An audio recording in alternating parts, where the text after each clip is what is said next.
வருங்கால அரசு அதிகாரிகள் அனைவரையும் கனவுகான் சேனல் அன்புடன் வரவேற்கிறது. இந்த வீடியோவில் விக்ரமாதித்யன் அவையில் இருந்த நவரத்தினங்களை எப்படி ஈஸியாக ஷார்ட்கட்டில் ஞாபகம் வச்சுக்கலான்னு பார்க்கலாம்.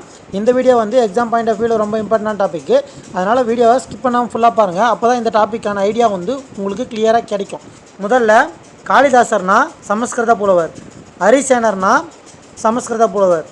அடுத்து அமரசிம்மர்னா அகராதியியல் ஆசிரியர், தன்வந்திரினா மருத்துவர், காகபாணர்னா ஜோதிடர், சங்குனா கட்டடக்கலை நிபுணர், வராகிமிகிரர் அப்படின்னா வானியல் அறிஞர், வராட்சினா இலக்கண ஆசிரியர் மற்றும் சமஸ்கிருத புலவர்.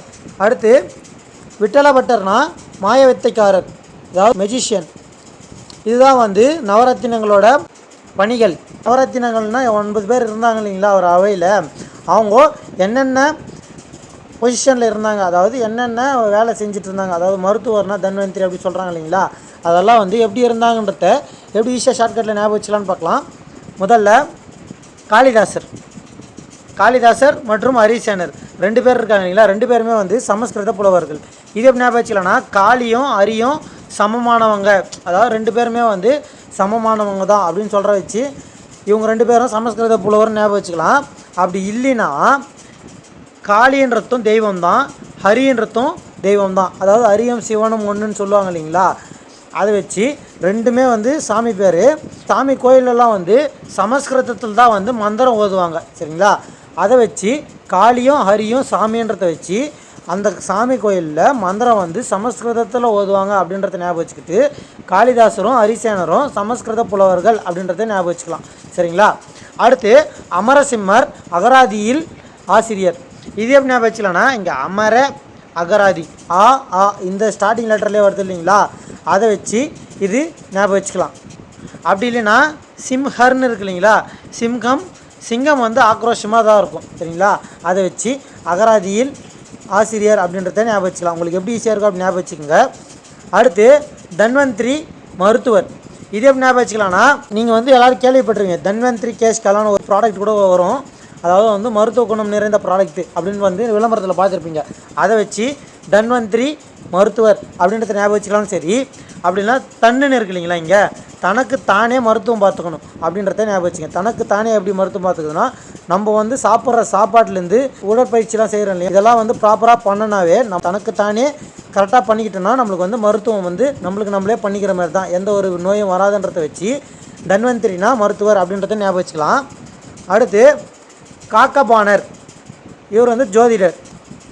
இதே ஞாபகம் வச்சுக்கலாம்னா இந்த கிளி ஜோசியெல்லாம் கேள்விப்பட்டிருக்கீங்களா, அதே மாதிரி காக்கா ஜோசியம் பண்ணுறாங்க அப்படின்றத ஞாபகம் வச்சுக்கிட்டு காகபாணர்னா ஜோதிடர் அப்படின்றத ஞாபகம் வச்சுக்கலாம் சரிங்களா. அடுத்து சங்கு அப்படின்னா கட்டடக்கலை நிபுணர்.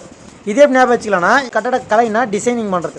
இதில் எப்படி கட்டடக்கலையை ஞாபகம் வச்சுக்கலாம்னா இந்த டிசைனிங் பண்ணுறப்போ இந்த சங்குலாம் இருக்குது இல்லைங்களா, அதெல்லாம் ஒட்ட வச்சு வீட்டில் டிசைன் பண்ணுவாங்க இல்லைங்களா, அதை வச்சு சங்குனா கட்டடக்கலை நிபுணர் அப்படின்றத ஞாபகம் வச்சுக்கலாம். அடுத்து வராகமிகிரர் அப்படின்னா வானிலை அறிஞர். இதே எப்படி ஞாபகம் வச்சுக்கலாம்னா மழை வருமா வராதான்ட்டு வானிலை நிபுணர் தான் நம்மளுக்கு சொல்லுவார். அதாவது வானிலை அப்படின்றத வானியல் அப்படின்றத ஞாபகம் வச்சுக்கலாம். வானிலை அறிஞர் தான் மழை வருமா வராதான்னு சொல்கிறாங்க இல்லைங்களா, வருமா வராதா அப்படின்றத வச்சு வராகிமிகிரர் அப்படின்றத ஞாபகம் வச்சுக்கலாம். அப்படி இல்லைன்னா மழை வருமா வராதான்ட்டு நம்ம வானத்தை பார்ப்போம் இல்லைங்களா, அதாவது கருமேகம் சூழ்ந்திருந்தால் மழை வரும்ன்றத வானத்தை பார்த்து தான் சொல்லுவோம். அதை வச்சு கூட வராகமிகிறர்னா வானிலை அறிஞர் அப்படின்றத ஞாபகம் வச்சுக்கலாம். அடுத்து வராட்சி, அவர் இலக்கண ஆசிரியர் மற்றும் சமஸ்கிருத புலவர். இது எப்படி ஞாபகம் வச்சுக்கலாம்னா வராட்சி அப்படின்னா நம்மளுக்கு வறட்சி, அதாவது நம்மளுக்கு வரவே வராது அப்படின்ற மாதிரி ஞாபகம் வச்சுங்க. அது இலக்கணம் தான் நம்மளுக்கு வரவே வராது, ரொம்ப கஷ்டமாக இருக்கும் தமிழில். அதை வச்சு இது ஞாபகம் வச்சுக்கலாம். மற்றபடி நம்ம தமிழ் உரைநடையும் சரி செய்யுளும் சரி மனப்பாடம் பண்ணிவிடுவோம், அதாவது எப்படின்னாலும் அச்சு பிடிச்சி படிச்சிருவோம். ஆனால் இலக்கணம் ரொம்ப கஷ்டமாக இருக்கும், அதை வச்சு வறட்சியாக இருக்கும், அதாவது நம்மளுக்கு வறட்சியாக இருக்கும், வரவே வராது அப்படின்ற மாதிரி ஞாபகம் வச்சுக்கிட்டு வராட்சி என்பது இலக்கண ஆசிரியர் மற்றும் சமஸ்கிருத புலவர் அப்படின்றத ஞாபகம் வச்சுக்கலாம் சரிங்களா.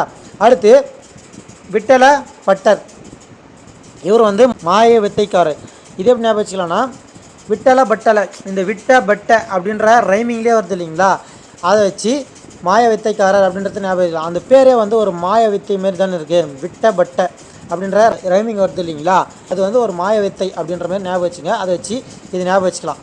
அந்த மாய வித்தைக்காரருக்கு மெஜிஷியனும் சொல்லுவாங்க. அதாவது மேஜிக் பண்ணுறாங்க இல்லைங்களா, அவங்கள அப்படி சொல்லுவாங்க மாய வித்தைக்காரர்ன்ட்டு. இதுதான் வந்து விக்ரமாதித்த நவையில் இருந்த நவரத்தினங்களோட ஷார்ட்கட்டு. இதிலேருந்து ஒரு சில கேள்வி கேட்குறேன், அப்படியே உங்களுக்கு ஆன்சர் ஞாபகம் வருதான்னு பாருங்கள். தன்வந்திரி என்பவர் நவரத்தினங்களில் எவர்? இது வந்து முதல் கேள்வி. இரண்டாவது கேள்வி, ஹரிசேனர் என்பவர் யார்? இது இரண்டாவது கேள்வி. மூன்றாவது கேள்வி, வராகமிகிரர் என்பது யார்? இது மூன்றாவது கேள்வி. நாலாவது கேள்வி, வராச்சி என்பவர் யார்? இது நாலாவது கேள்வி. அஞ்சாவது கேள்வி, காகபாணர் என்கின்றவர் யார்? இந்த 5 கேள்விக்கான பதிலை கமெண்ட்டில் ஆன்சர் பண்ணுங்கள். இந்த வீடியோ உங்களுக்கு பிடிச்சிருந்தா வீடியோவை லைக் பண்ணிக்கோங்க, உங்கள் ஃப்ரெண்ட்ஸுக்கு ஷேர் பண்ணி விடுங்க. மறக்காமல் நம்ம சேனலில் சப்போர்ட் பண்ணுங்கள். இந்த வீடியோ பற்றின நிறை குறைகள் எதனா இருந்துச்சுன்னா அதையும் கமெண்ட்டில் சொல்லுங்கள்.